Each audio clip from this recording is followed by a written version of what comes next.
Howdy, partners. I'm Grubmaster Mac, and I'm here with my friend Mrs. Horton, and we'd both like to welcome you to the Heart of New England Cub Scout Cook-o-Ree. I've got my Chuckwagon behind me.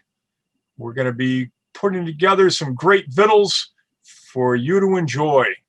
The Chuckwagon was a wagon used to carry food and cooking equipment as part of a wagon train.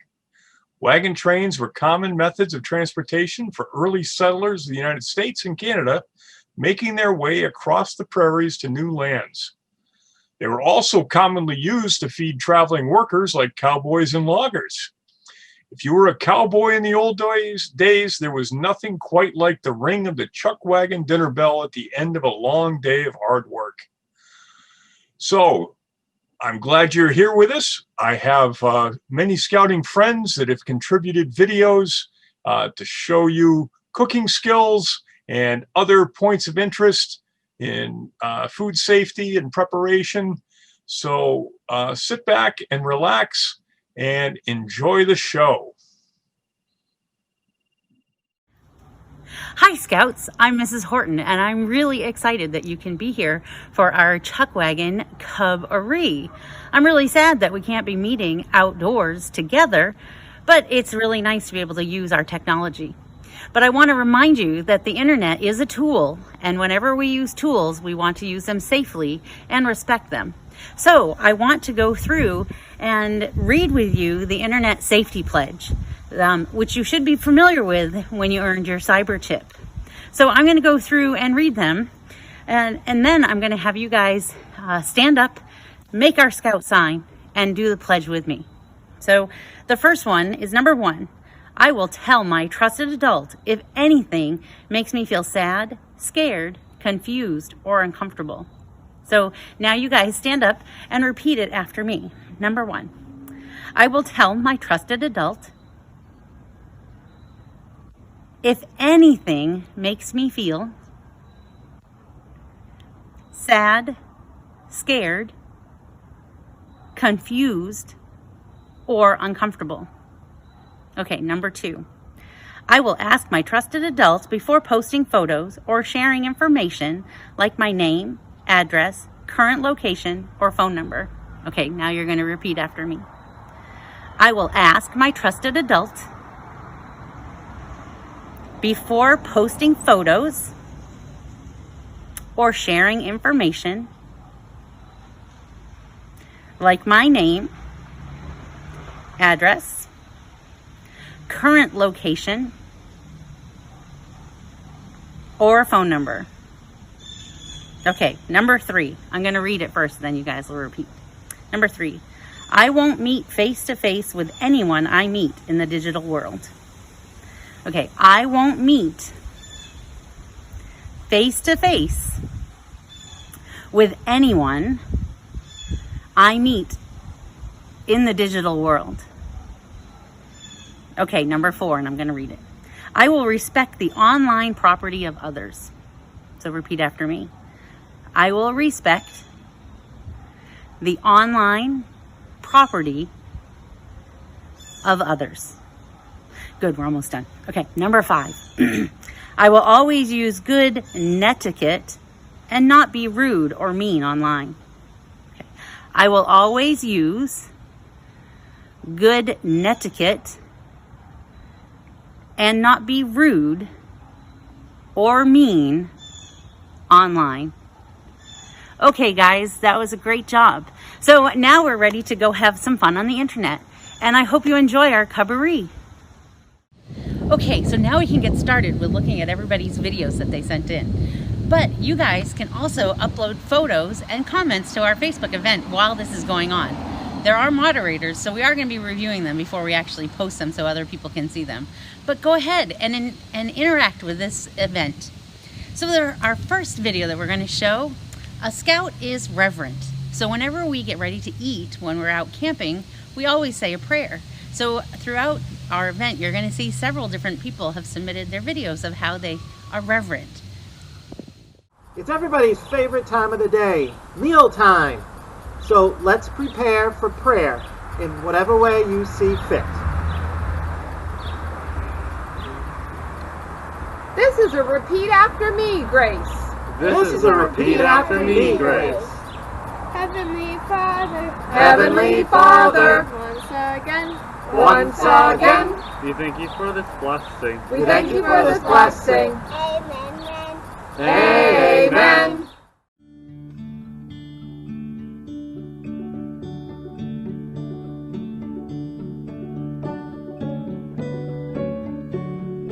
Hello, my name is Cooper Fox. I'm from Troop 227 Shrewsbury, and I'm going to demonstrate how to cook a cheese omelet. First, you have to crack and beat 3 eggs. Then you put 2 tablespoons of water. Then 1/8 of a teaspoon of salt. Lastly, sprinkle some pepper. Mix it all into each other and make sure it's all mixed before we pour it into the pan. Then we put in 1 teaspoon of butter into the pan. As you do this, you have to make sure that the raw eggs fill the empty space you create to keep it as one large egg piece instead of many little ones like scrambled eggs. Put 1/3 to 1/4 cup of cheese on 1/2 of the omelet. This is important so when you flip it, it will flip the one without cheese over the half with cheese. Now this is the hardest part, flipping it. You have to make sure you get this under that half and try not to break it. And then flip like that. It's very easy to mess this up, but try to keep it as one whole piece. Let it sit a little bit once it's like this to finish cooking the middle part. And then when you're ready, you can put it on a plate.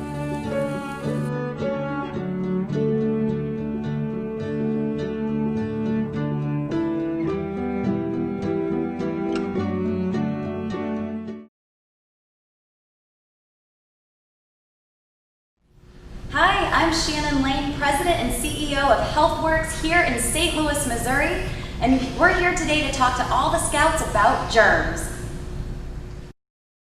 Alright, so we're going to show you guys how germs pass from person to person using glow germ. When you put this on your hands, if there's any on your hands, when we turn the UV lights on, you'll be able to see it glowing where the germs would be hiding on your hands.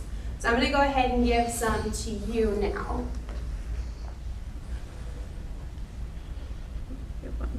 Okay.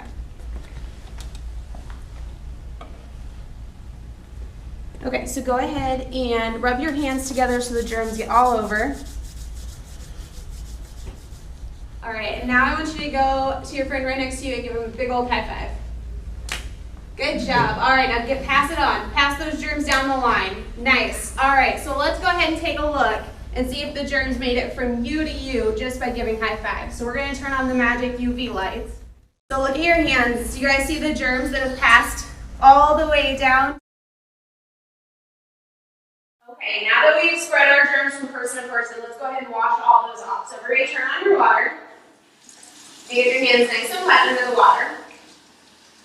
Now I want you to get enough soap to get your hands nice and sudsy, okay?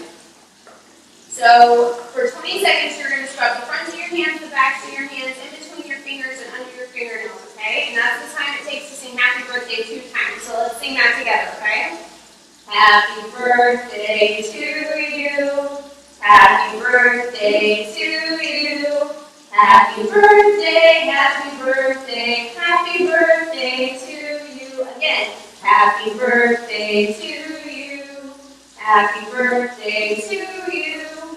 Happy birthday, happy birthday, happy birthday to you. All right, now that you've scrubbed for 20 seconds, go ahead and rinse all that soap and germs down the drain. And once you've got all that rinsed off, use your arm to shut off the water so you don't get the germs back on your hands. And you're going to use a nice clean towel to dry your hands off. Okay, let's test how you did. We're going to go ahead and turn the UV light back on so we can make sure all those germs got washed down the drain. Let's see. How'd you guys do? All the glow germ gone? Yeah, pretty much. Awesome. Good job, guys. Sneezes are funny, right? Have you all ever sneezed? You don't think they're funny? But did you all know that sneezes are a powerful tool that keeps things from getting into our bodies? So, what happens when I sneeze? Anybody know? No? How about achoo? What just happened? Anybody? Germs got all over him, right? Yeah. So I wonder what happens. Right now we have 3 balloons here. They represent our sneezes. And inside those balloons are germs. I wonder what would happen if we pop those balloons like a sneeze.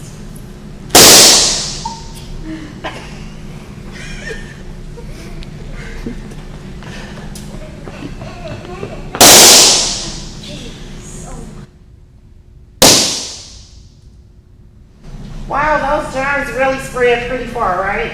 So what should we do to keep germs from spreading to others when we sneeze? Sneeze into our elbows. Good job, you all. To make the sneeze and germ balloon, all you need is balloons, a funnel, confetti, and you can make the confetti yourself. Just insert the funnel into the balloon and just put the confetti in until your balloon is full.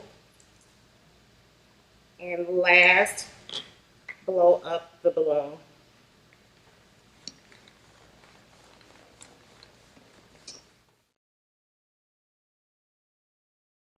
All right, friends, raise your hand if you've ever seen some old food in the back of your fridge and saw some white or green stuff growing on it. It's all fuzzy. Have you guys ever seen that? I saw it on a strawberry before. You've seen it on a strawberry before. Do you know what that fuzzy stuff is called? I know what it is, but I forgot what it's called. Okay, it's called mold. So mold is stuff that grows from spores that like to live in moist, dark, warm places, okay? So we're going to teach you guys how to grow your own mold culture using some bread, okay? So what I want you to do is take your spray bottle and just spritz the bread a little bit, just enough to stimulate the mold growth. Now go ahead and flip it over and spray the other side too, okay? You don't want it soaking wet, just a little bit of water on each side.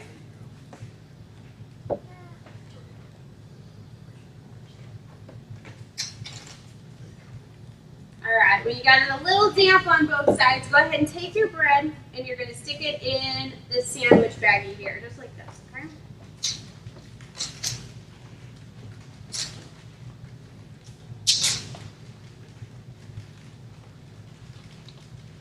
Seal it up nice and good. Make sure you get it sealed all the way. I don't know how to. She'll help you, okay?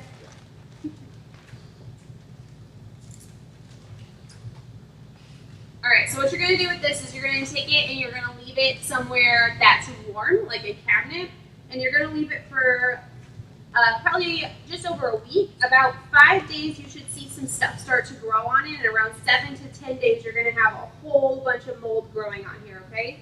Now this is really important. I don't want you to open this up at any point ever again, okay? Because then the spores can get back in the air, and then you can get mold that you breathe in, okay? So you want to keep this closed the whole time, but you'll be able to see all that mold growing on your bread later, okay?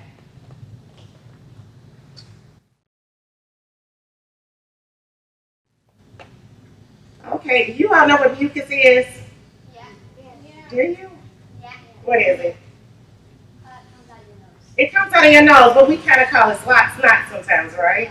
Yeah. So, did you all know that snot is important to your body? Kind of. It's got to be if it's in our body, right? So, snot actually catches all the things like a filter, catches all the things from the air, like dust and pollen and germs. So that's why snot is important. But should we pick our nose? No. What should we use to get the snot out of our nose? Tissue. So in front of us, we all have slime, and you can make this at home if you like. But we've already made it. It's fun to play with, right? Mm-hmm. Right. So today, the slime represents our mucus in our nose. You all can go ahead and touch it if you like. Okay, it's pretty slimy, right? And a little sticky. It's slimy. We also have glitter, which is our germs. Can everybody pick up their germs? Okay, so what we are going to do is open our glitter and sprinkle our germs into our mucus. We all done? So as pretty as it looks, what I noticed is that my glitter is sticking to my slime, just like germs stick to our mucus. Everybody see that? Okay, good job. Thank you so much for visiting HealthWorks today. For more information about germs and hygiene and all things health, please visit us at hwstl.org.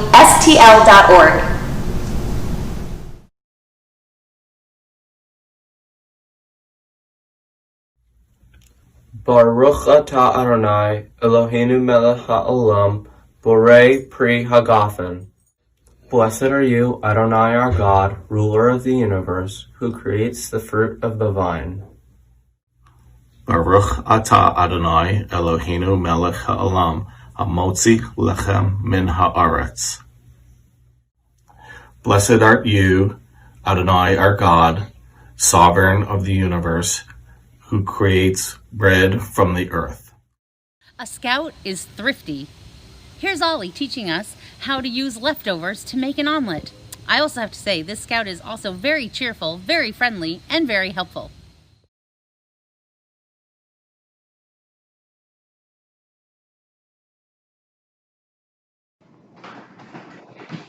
Hello, welcome to Ollie's Campout cooking class. And today I have with me my assistant, Cub Scout. Today I'm going to teach you some tips and tricks that I like to use when I'm on a campout and I have to cook.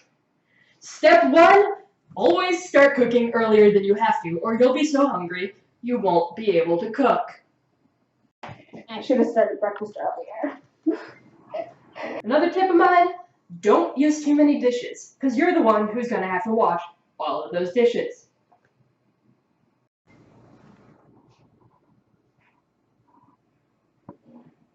Oh no. Tip number 3, always be careful with knives. Time to cut this tomato. Another tip, do not get too complicated, especially the morning you're supposed to leave. You don't want to be cooking something that's 10 courses when you have to go in half an hour.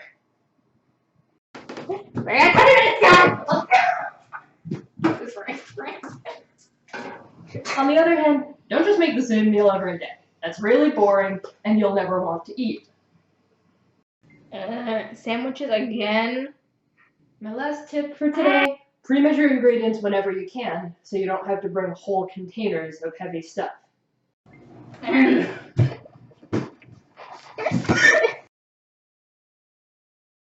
Alright, welcome to the next part of Tips and Tricks, where I teach you how to make a very simple breakfast, lunch, or dinner food. I'm having it for lunch today. Eggs with whatever you want. I like to call them leftover eggs because I usually make them with whatever's left over, but the ingredients are different every time. So today I have 2 eggs. Well, that ingredient is the same every time. Some leftover black beans, some leftover chicken, and some leftover rice, so they're kind of going to be burrito eggs. And then I have some salt, it says salt on the lid, which I will be putting in because salt makes everything taste better. So we'll start by cracking the eggs. You just crack them like a normal person, and put the shells in the sink. Although if you are on a campout, you won't have a sink, so you'll just want to put them into the trash. So we've got 2 eggs in this bowl, and we'll put a sprinkle-dinkle of salt, and then I don't really care for fried eggs. You might feel free to make them like that, but I'm gonna mix them up. It doesn't matter if they're not mixed all the way up because I'm gonna be doing more mixing. Because what I like to do is just put the rice directly in rather than putting it in like an omelet, because then it's cooked into the eggs. And then some I'm gonna put in some black beans. I'm actually gonna put in all of these beans because there aren't a lot of them left. Alright, here's what it looks like. And then I'm gonna put in some of this chicken. I'm gonna kind of separate it so it isn't just one big blob of chicken. And then we're gonna stir. So the egg, in this recipe, the egg is more like the thing that's sticking a whole bunch of other food together. So we've got this we've got this bowl of stuff, and next we're gonna take it over to the stove. Alright, welcome to the stove. So what I'm going to do first is get a butter knife, because I forgot to get a butter knife. Now I have a butter knife. Alright, so I'm going to take this. I can't believe it's not butter. You can use actual butter, or you can use bacon grease if you have it. It adds a little extra flavor. You just put a hefty chunk of that into the pan. Always grease your pans. Makes it a lot easier to clean if all the stuff comes out. And then I'm going to turn the stove on. I'm going to turn it on high to start just so the butter will melt nice and fast. But I'm going to turn it down afterwards because you don't want to burn your eggs. That would be gross. Alright, so for this part of cooking, you're going to need a spatula, heat-proof spatula. Always make sure if you're cooking to use heat-proof spatulas, because if you melt a spatula, well, whoever owns that spatula is not going to like it. So you just want to, you want to cover the whole inside of the pan.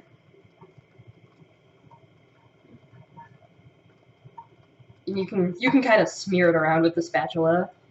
Some people like to just tip it, but I like to just use the spatula because I think it's a little easier. Now, if you're cooking this on a camp stove, you might be using a griddle instead, but the principle is the same. It's just a lot bigger. You want to grease the area that you're gonna put the eggs or whatever else you're cooking on.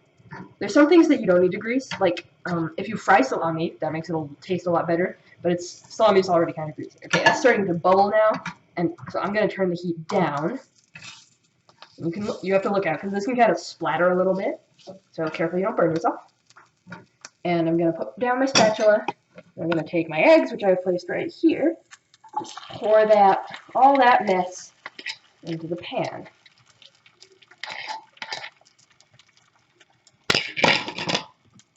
And I'm then going to sort of just push them around, make sure everything hits the heat.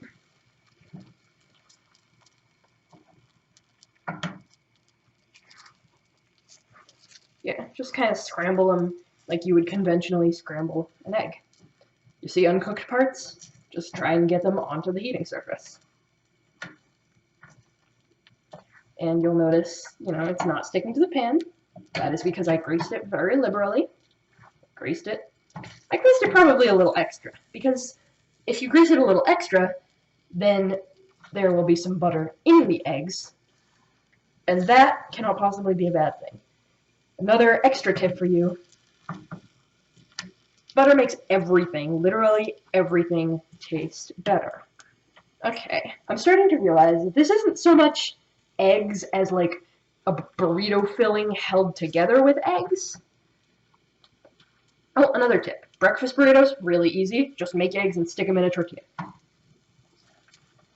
And then, yeah, just kind of keep flipping parts of this over. It's getting nice and sizzly now. Like that. Looking good. You can also put some cheese on this. I didn't have any, so I didn't put it, but you totally could. Okay. And I will put the picture of the finished product once it is done. And here it is, the finished product. I put it in a bowl because it came out a lot looser, but if you put less stuff in the eggs, then it'll come out more like an omelet. And you can put pretty much anything in eggs and they'll taste good, so it provides the opportunity to really kind of mix it up while keeping things very simple. And that is why I make them so often.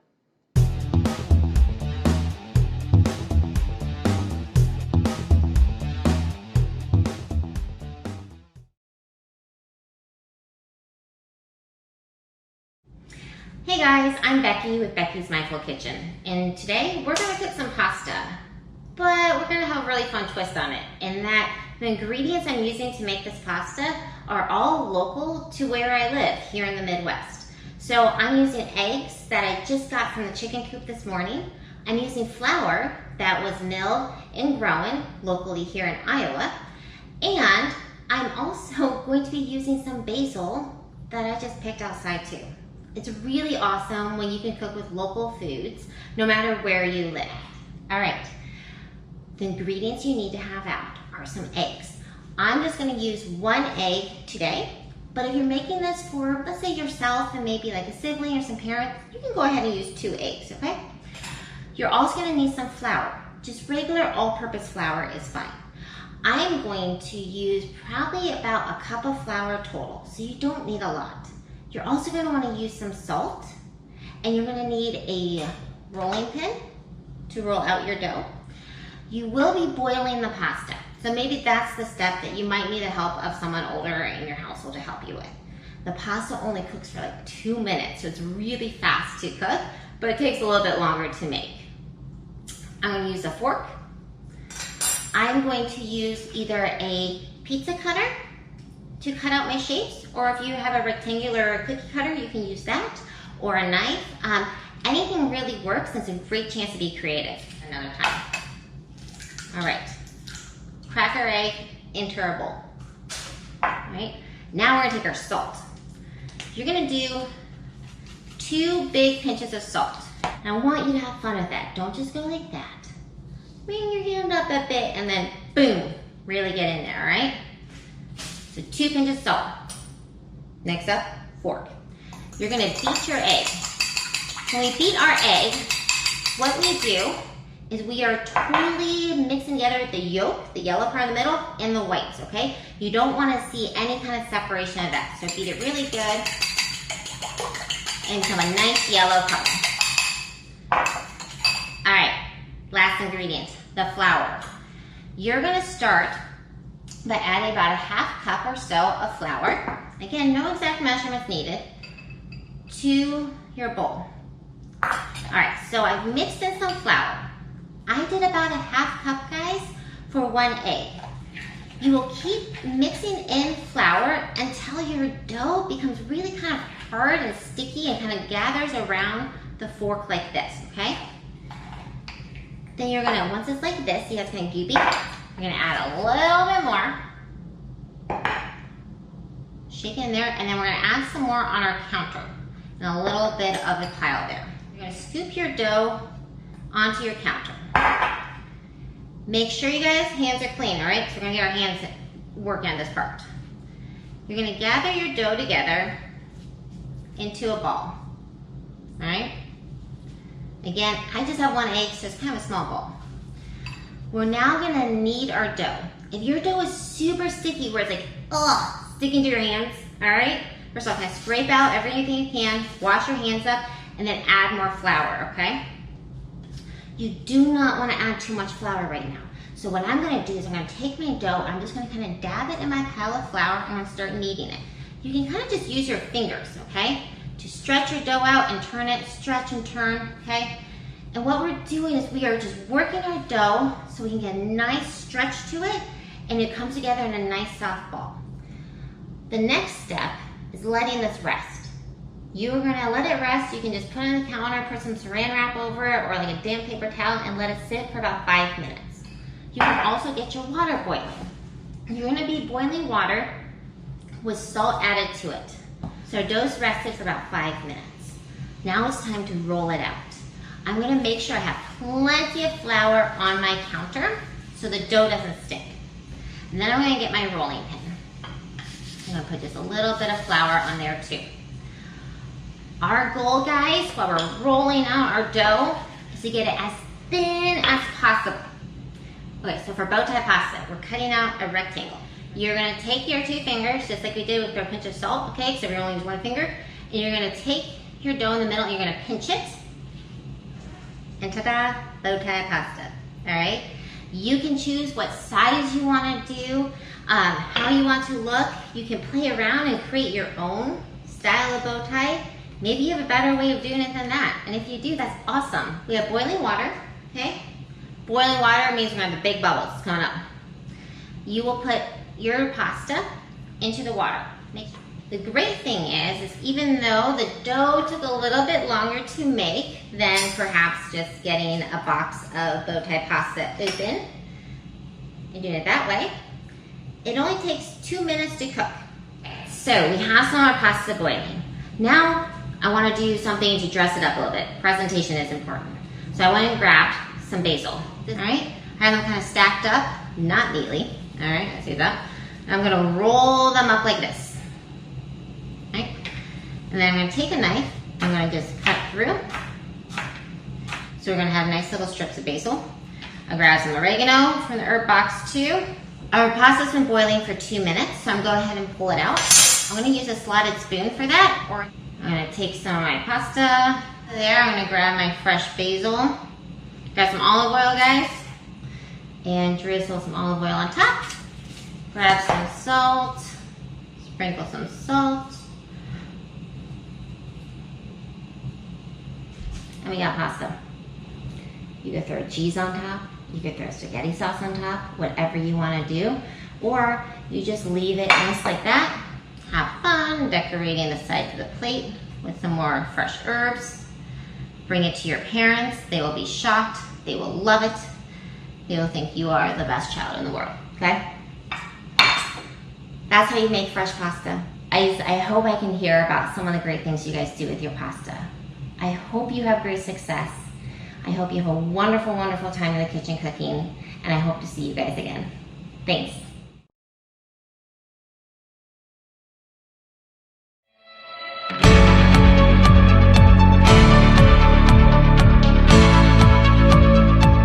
Hi everybody, I'm Mr. Fox from Troop 227 and Pack 146 out of Shrewsbury, Massachusetts. Today I'm going to show you how to make a baked apple on a grill. What we need to do is we need sugar, cinnamon, we need some butter, we need half a teaspoon, a corer, a peeler, and some tin foil. So to start, I'm going to use the corer and I am going to go about 2/3 down into the apple, so we leave the bottom so all our ingredients can be inside.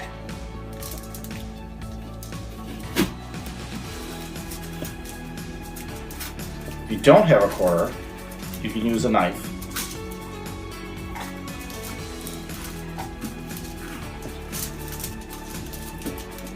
Sometimes they're tricky to get out. So this is where a knife would come in handy. There we go. So there, we can get a little bit more out if we need to. Because we want to leave the bottom of the apple in place. Like I said, so the ingredients stay inside. Okay.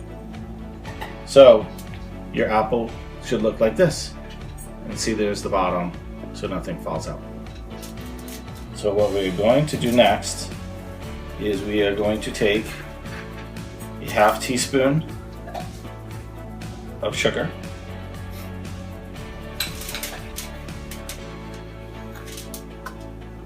And we are going to add it to our butter. We're going to get a half teaspoon of cinnamon.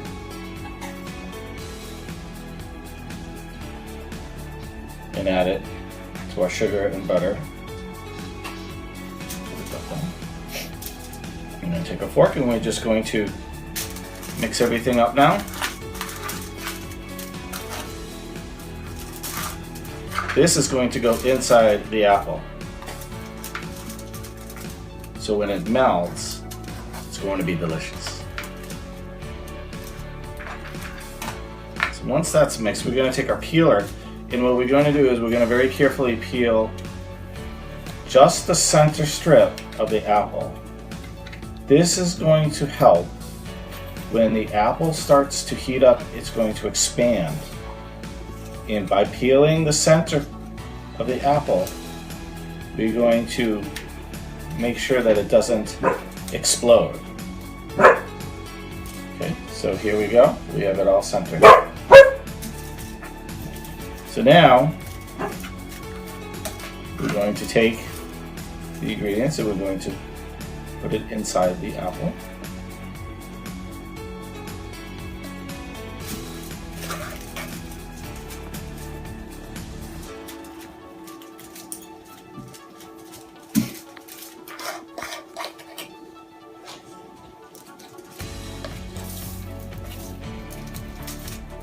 Okay, that looks delish.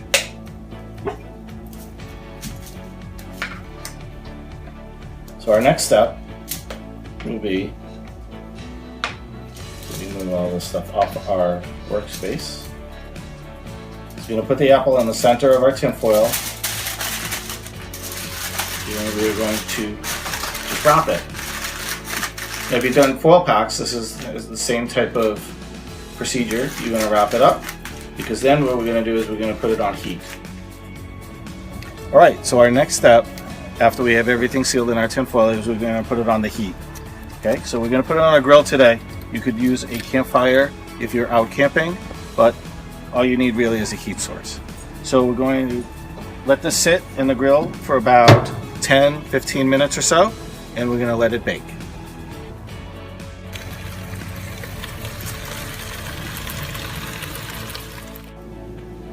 Alright, so we baked our apple on the grill for about 15 minutes or so, and you could tell because all the inside was melted and bubbling a bit, and this is what it's going to look like. So I am just going to cut it open.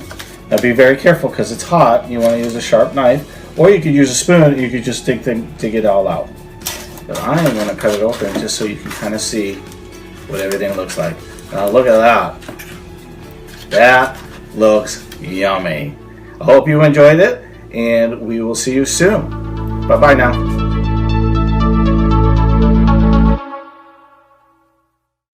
A scout is helpful.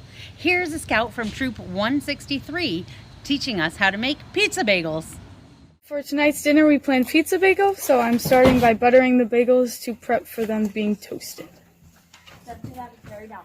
The bagels face down to toast them.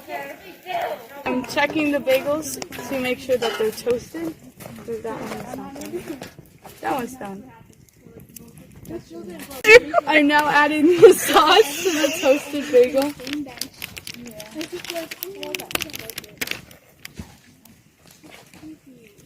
They always on the same benches. I'm now adding the cheese to the pizza bagels.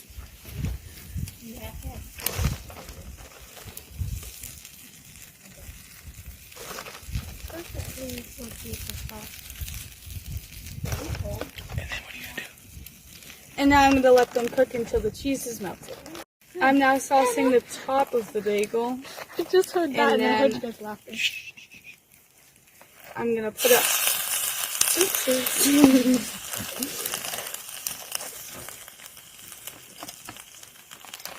Now I'm going to make it a sandwich by just flipping it on there. And here is the finished pizza bagel.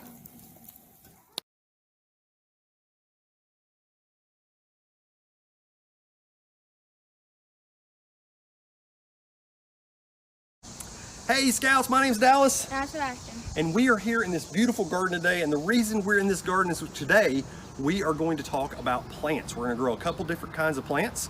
We're going to plant some seeds to start out with. So we only need 4 things. That's the most beautiful thing about planting plants, is you don't really need a whole lot of stuff. So what are the 4 things we need, Mr. Sebastian? Seeds, soil, and water, and also a container. Seeds, soil, water, and a container. So if you look around, you maybe even see Miss Sandra back here working and picking some of those vegetables that we've grown in this beautiful garden. All those started from seeds. So let's get some seeds. Grab yourself a grown-up, get your supplies together, and we'll meet you back at our table to do some seed planting. All right, so we're back here and we have all our supplies gathered. We have our water, we have our soil, we have our container, and of course we have our seeds. Okay, speaking of seeds, you'll find lots of good information on the back of our seed packet. Sebastian and I have chosen to grow some peas, and we're gonna grow some parsley. So a couple different kinds of seeds. The pea seeds are really big and the parsley seeds are really small. I'll show you that in a second. But on the back of your seed packet, if you have one, you'll see there's some really good information on here. It tells you about how far into the soil to plant them, how long they're going to take to start sprouting or germinating, and how often, like what kind of sunlight they need. Some plants need lots of sun. Some plants don't like the sun as much.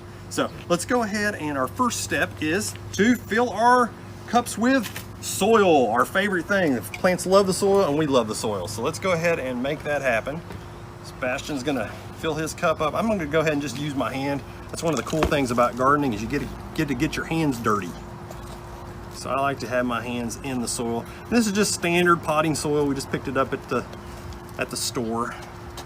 But whatever you have will probably work as long as the plant has a place to hide. All right, so I think Sebastian was showing you his seeds there. He's got some pea seeds that we're gonna grow, or hopefully we'll grow some nice tasty peas, and I'm gonna grow some parsley. So if you'll come in here and look, we're gonna use a couple different ways to plant these things. So you can see Sebastian has made a little hole there, right? And then you can use this to make a hole if you'd like to. You can poke that down in there, just be careful, don't poke yourself. It's kind of a sharp thing. You use a pencil as well. But I want you guys to take a look at my seeds here. Sebastian's got some big pea seeds. My parsley seeds are really small.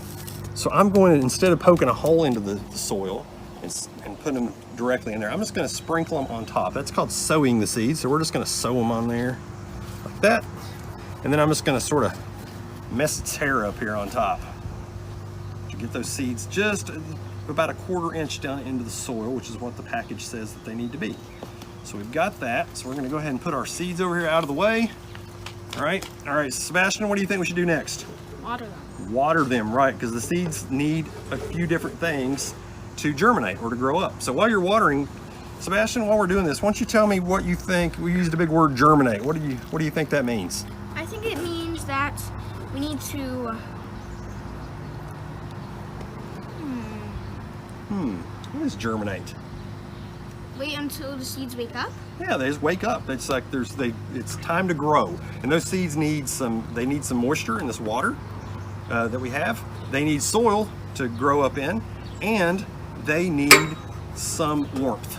And that's it. Okay, they need water, they need some soil, and they need some warmth. So make sure you put this in a nice sunny place. It's actually where we're here now. It's really warm, so we're just going to leave these outside. If you're in a place where it's cold, take those plants inside, because if you're comfortable, probably the plants are going to be comfortable. Now you can see this water is running out of the bottom of the cup. That means you probably got enough water in there, right? So Sebastian's his container already had some holes in it, but I just used this to poke some holes up in here before I put the soil in there, just so it drains. So you want to make sure that drains.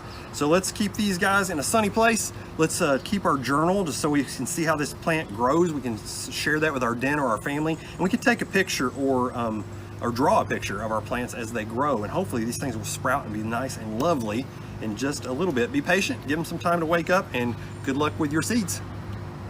All right, for the next part of our adventure, we're going to grow a plant that doesn't even need soil, okay, or a seed. What we have here is, what is this?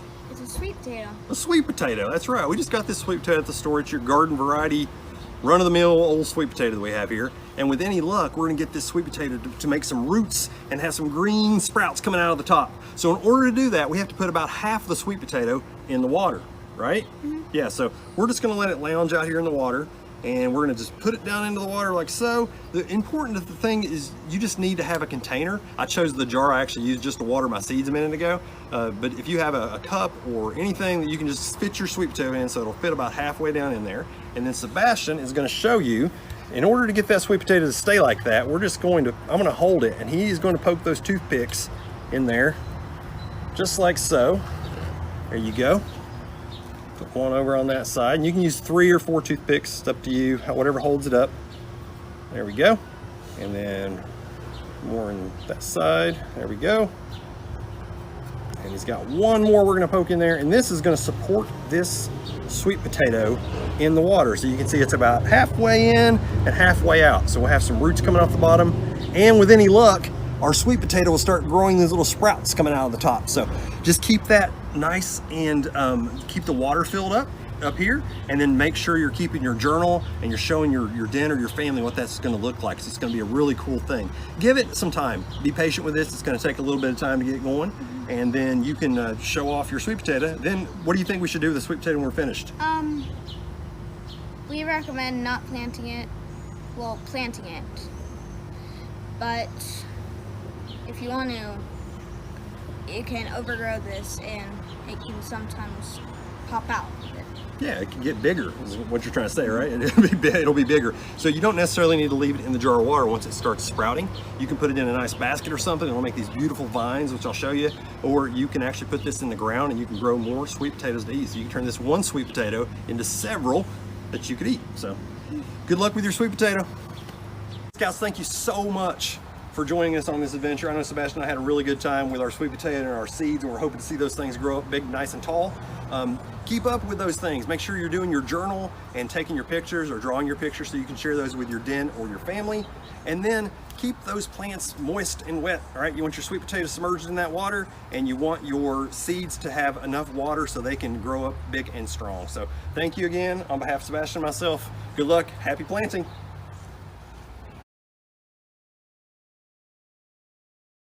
Hi, I'm Reverend Annie Baker Strevey, and this is the Johnny Appleseed Grace. Let us sing together. Oh, the Lord is good to me, and so I thank the Lord for giving me the things I need, the sun and the rain and the apple seed. The Lord is good to me. Amen.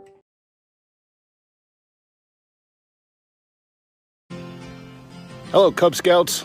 My name is Al Lambert. I'm the Director of Outdoor Adventures for the Boy Scouts of America. And as you go through Cub Scouting and into Scouts BSA, you're going to find yourself on some amazing adventures, even to places like this where you could learn how to canoe. We do canoeing best at the Northern Tier High Adventure Base. And John Van Dries and the team are going to take you through your next adventure. So John, take it away. Thanks, Al. Hi guys, I'm John, and my staff and I can't wait to welcome you in a few years up here to Northern Tier. Whether you come for a canoeing adventure like these guys or a winter camping expedition, you're going to just love your time here in the beautiful, awesome Boundary Waters Canoe Area Wilderness. But right now, I get to introduce you to Paul and Nolan, who are going to teach you a little bit of some things you need to know. Have fun and be safe, and we'll see you up here soon. I'm Nolan. We work here up at Northern Tier, and we're going to teach you some stuff today. We're going to teach you guys how to build a fire. We're going to teach you how to cook on that fire.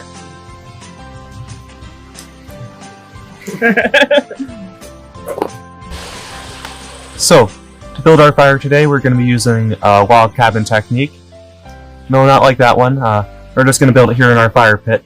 Now, it's important that when you build a fire, that one, you're doing so under the supervision of a responsible adult. So that can be your parents, Scout, Cub Master, anybody like that. And two, make sure that you're only using dead and down wood. For one, it's going to burn a lot better than green wood, and for two, you don't want to just be cutting down trees like that to build a fire, because that's not healthy for those trees, right? So yeah. To start off, we're going to be using our tinder here. We have some nice birch bark. This will burn real well. We also have some fiber stuff that we pulled off some of the logs, and this will burn well too because there's a lot of space in here for air to get through, and air carries oxygen, and that's one of the parts of the fire triangle that you guys may know about. So we're just setting this down here in the middle. And we're going to take these two logs here, just kind of set them down like this to be the foundation of our log cabin. And from there, take our more smaller sized sticks, build them up like that, just like you're making a house out of linking logs or something. And just start stacking them like that.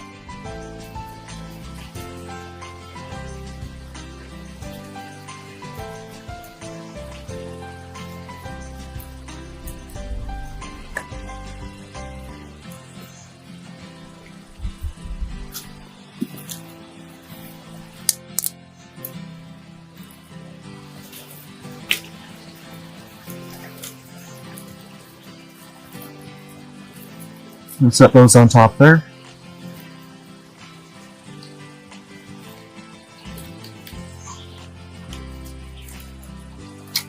And that's about it. There's your log cabin. So, we're going to be lighting our fire with these matches here today. When you are lighting your fire, just make sure you do so in the presence of a responsible adult. That can be your parents, your cub master, someone like that who you trust. So yeah, just go ahead and strike your match. Just like that. Make sure you shield it from the wind so it doesn't blow out. And then go ahead and light your tinder.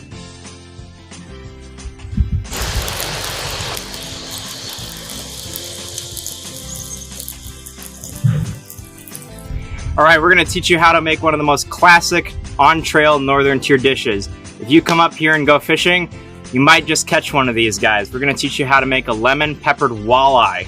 So first and most importantly, you need a lemon. If you don't have a lemon, lemon juice or lemon pepper seasoning will suffice. So we're going to take our lemon, cut a couple slices off of our lemon there, put them in our tin foil.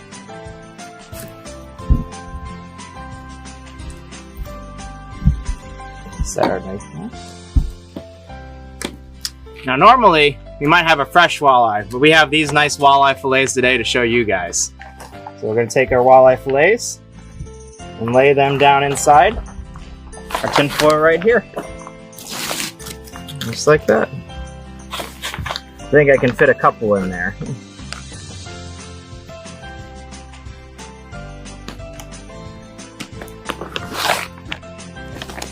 Let me get one more in there.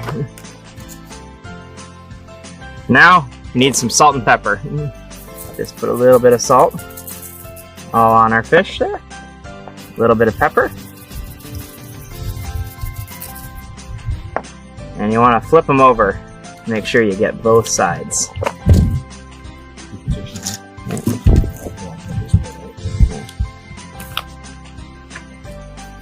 You get your pepper and your salt on your other side too. Not as much though. Alright, and we're good to go ahead and wrap up our fish in our tin foil. And then we're good to go take it on the fire.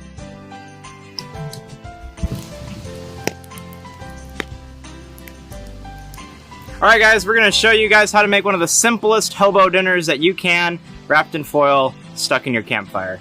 So all we really need for this is we need some sausage, some onions, some celery. So we have that right here. We'll go ahead and just add that in to our tin foil wrap right there.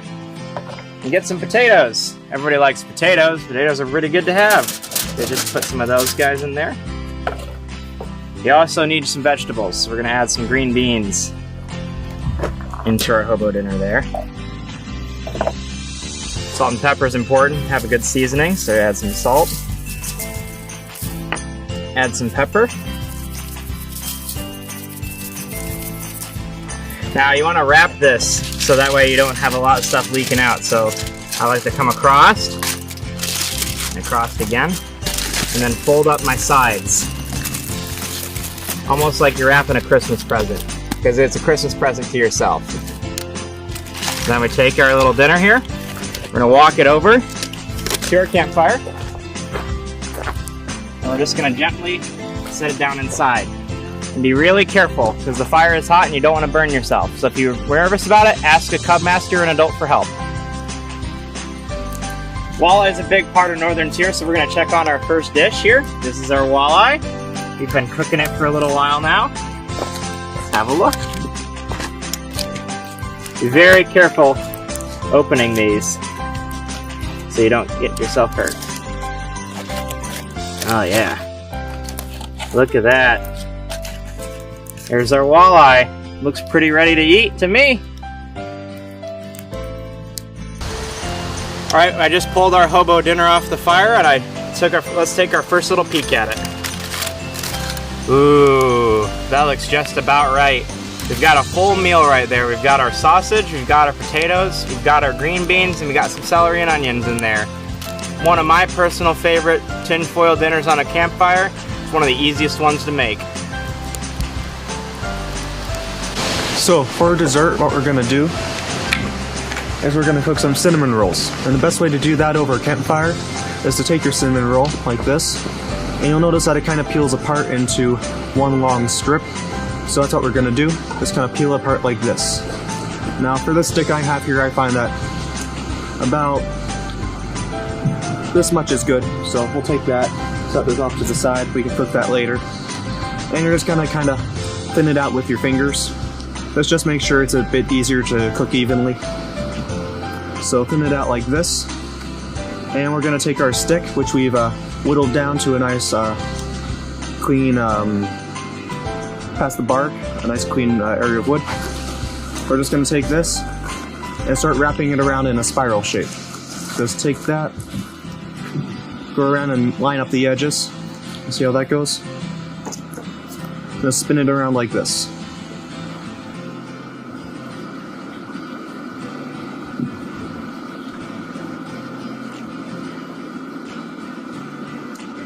And there. It's all wrapped up. I'm just going to pinch it a few times just to make sure everything's sealed together because you don't want it unraveling over the fire. Just go ahead and do that, and then it's ready to go and start cooking. Yeah, so I'm cooking a cinnamon roll on a stick here.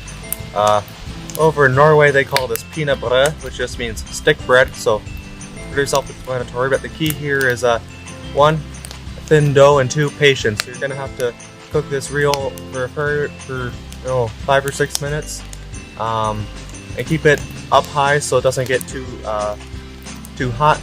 If you don't cook it slowly at a low temp, what will happen is you'll just get a charred outside and a raw inside. If you cook it long and slow though, you'll be able to get it cooked all the way through. And it'll be pretty tasty. So yeah, our stick bread is now done.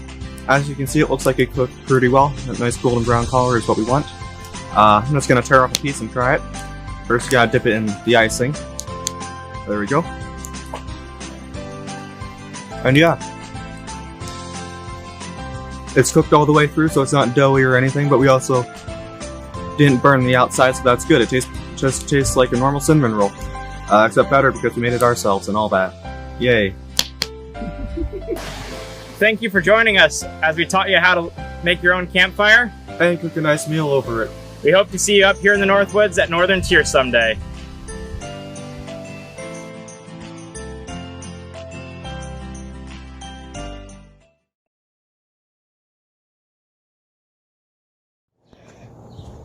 Hello, my name is Keith McNeil. I am a unit leader with Troop 54 in Worcester, Massachusetts, and today we're going to do a little Dutch oven cooking. I'm getting ready to make a pizza for lunch. I'm being ably assisted by my wife Paula, who's on our troop committee and also a camp master with me out at Treasure Valley. So you may see her in and out of the picture every once in a while. She also helped me with a lot of the prep work, acting as a sous chef. You can see my charcoal's almost ready to go. Use the charcoal starter. This is a nice little handy one. It actually folds flat. I'm going to be using the lid of my Dutch oven as the base of my pizza oven. One thing to note when you're Dutch oven cooking, make sure you're using briquettes. It makes it a little easier for the temperature calculations than using lump charcoal or wood fire or anything like that. So, taking advantage of a nice little gift I received from my family, knowing I like camp gadgets and like to cook. This is available in the Scout store. It's a nice little stand for hooking up your Dutch oven and using it in multiple ways. So my pizza, I like a lot of different toppings.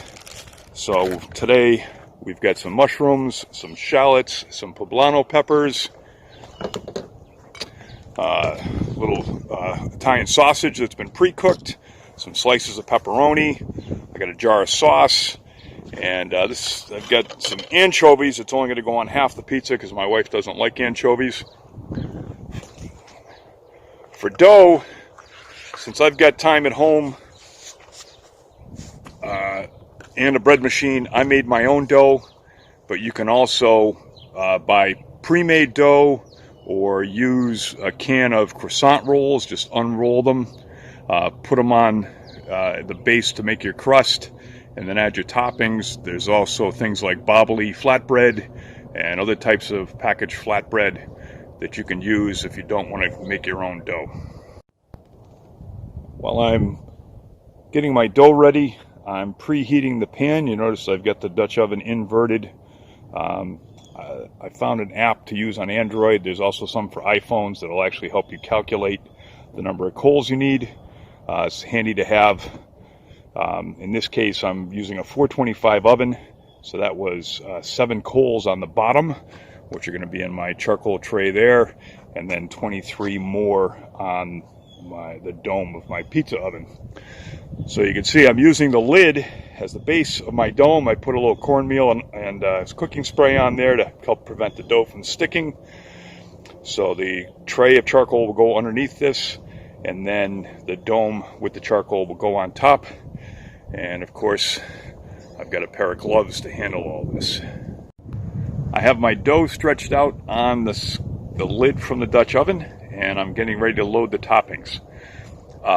If you don't have this kind of setup, you can still do something very similar. You can still use the lid of your Dutch oven. What you want to do is put some rocks around your charcoal that will support the Dutch oven, or they also make stands like this for lids. You can invert the lid on this stand and put the charcoal underneath around it and go from there. Another way to do this is just use the Dutch oven as you would normally, and an easy way to get the pizza back out when you're done is to line it with foil and have the foil coming up past the edge of the Dutch oven itself, so you can use it as a handle. When the pizza's done, you can just grab the foil and lift the whole thing out. All right, I've got all my pizza toppings on there, put a little sprinkle of Italian seasoning, and we're ready to put on the dome right over the top. In about 20 minutes, I should have a nice fresh pizza. See you then. There's a lot of stuff out there on the internet, so if you Google Dutch oven cooking, you can find all kinds of recipes online. The Dutch Oven News is a monthly magazine that's published by the International Dutch Oven Society. You can be a member for a nominal membership fee. They have chapters all over the world. They run cooking competitions, and the readers contribute many recipes to the magazine each month.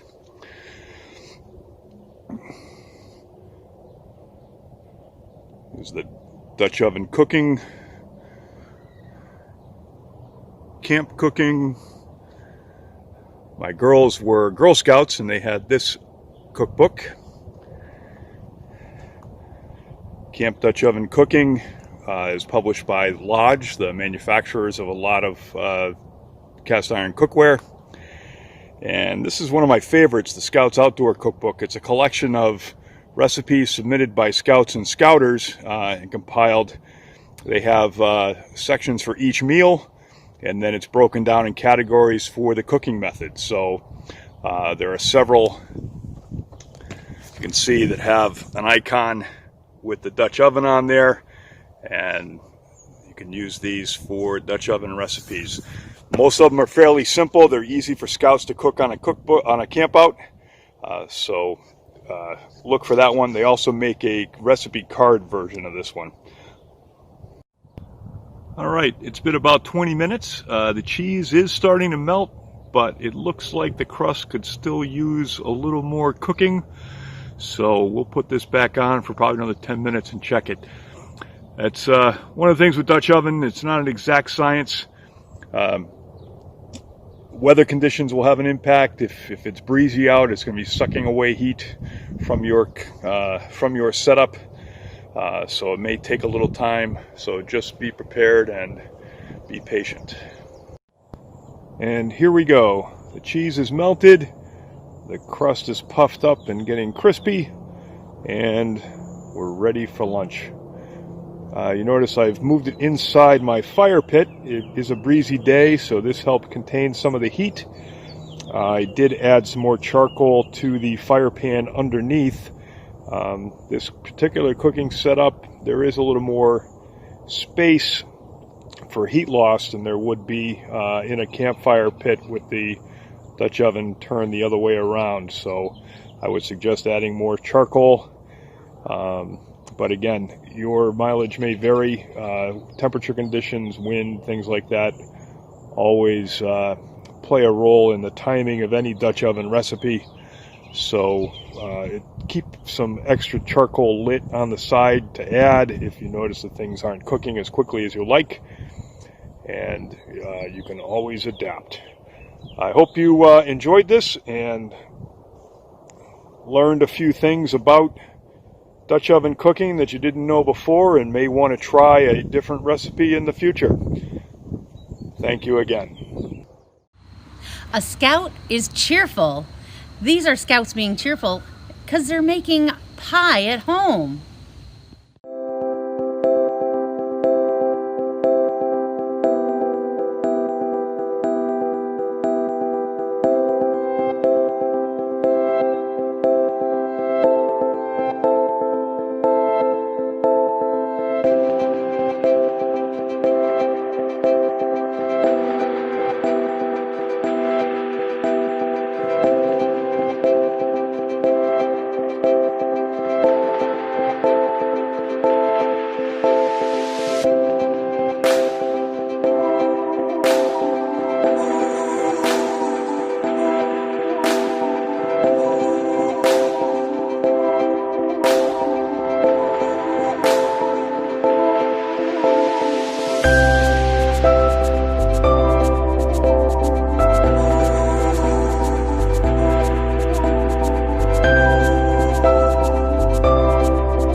A scout is clean.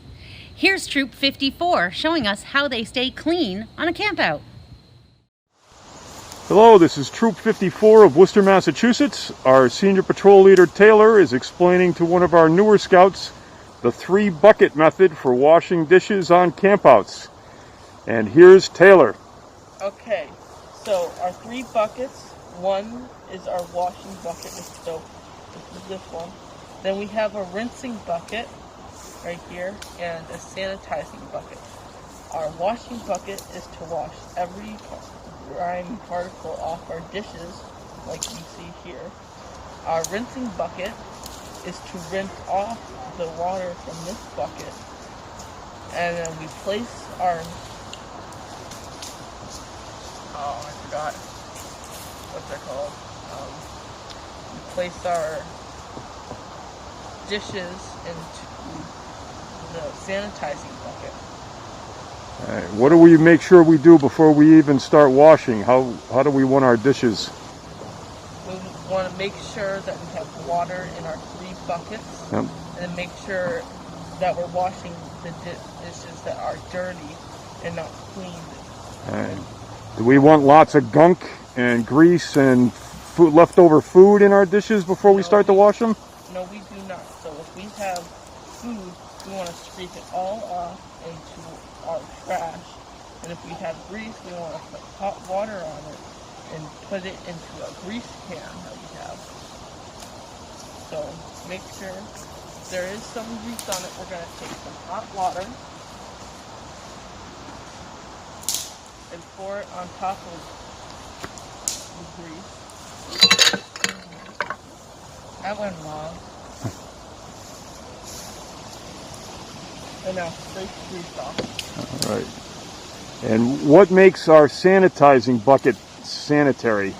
We put little tablets of chlorine in it to make sure it's sanitized so all bacteria or viruses will get killed when it's in there. All right.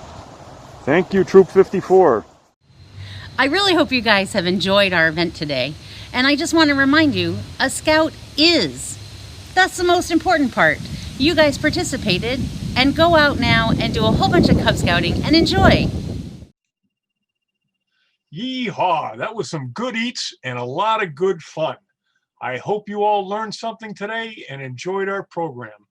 For the den leaders out there, if you'd like more resources to help with your den meetings as we go through this time, check out scouting.org's resource page for den leaders. We borrowed a few of their videos for a few of the adventures, and there's many more that are available. Thank you again for attending. I'd like to thank all of our volunteers that created videos, helped edit the videos. I'd name names, but I'm afraid I'd leave people out. You know who you are, and thank you very much. Hope to see you on the trail one of these days, and have a great afternoon.